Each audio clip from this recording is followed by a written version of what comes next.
খাস কলকাতায় জলাভূমি ভরাটের অভিযোগ। শুধুমাত্র জলাভূমি ভরাট নয়, ভরাট করে সেখানে বেআইনি নির্মাণ পর্যন্ত শুরু হয়ে গেছে বলে অভিযোগ।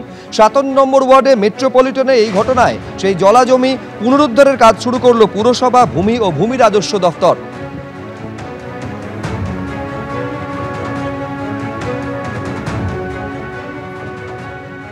নম্বর ওয়ার্ডে একটা উকিল ভেরি বলে একটা জায়গা ছিল, জলাশয়। সেই জলাশয়টা কোনো সময় কেউ দখল বা বুঝিয়ে ফেলার পরিকল্পনা করেছিল।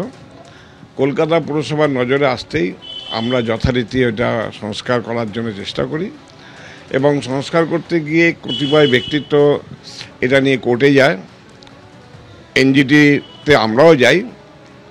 তখন এনজিটি একটা কমিটি তৈরি করে দেয়, 8 ম্যান 8 জনের নিয়ে একটা কমিটি তৈরি করে দেওয়া হয়। আমরা আমাদের কাজ শুরু করেছি, ডিমার্কেশন হবে, সংস্কার হবে, পুনরায় সেই জলাশয় যাতে মাছ চাষ করা যায় তার পূর্ণ ব্যবস্থা হবে। যে জমিটা বিএলআরও ডিমার্কেশন করে দিক করছে, কাজ শুরুও করে দিয়েছে। আমরা ইতিমধ্যেই আমাদের যা প্রসেস কলকাতা কর্পোরেশনে সব প্রসেস কমপ্লিট করে কাজ শুরু করার নির্দেশও ওয়ার্ক অর্ডারও দেওয়া হয়ে গেছে। মালদার পঞ্চায়েতে তৃণমূলের ডেপুটেশন কর্মসূচিকে কেন্দ্র করে ধুন্ধুমার পরিস্থিতি তৈরি হলো। গাজলে বিজেপি এবং কংগ্রেস পরিচালিত যে পঞ্চায়েত, সেখানে ডেপুটেশন দিতে যায় তৃণমূল কংগ্রেস।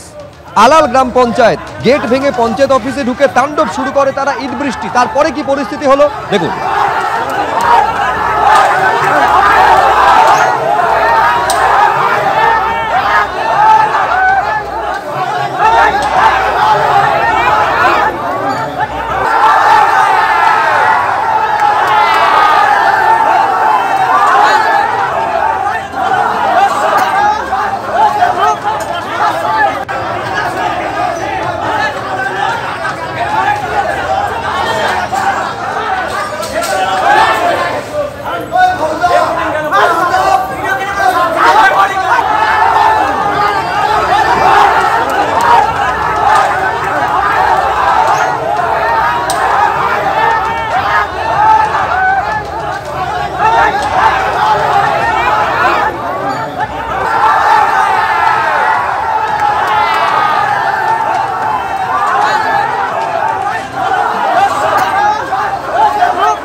আলাল গ্রাম পঞ্চায়েতের ছবি আপনারা দেখতে পাচ্ছেন। এই গ্রাম পঞ্চায়েত বিজেপি এবং কংগ্রেস পরিচালিত।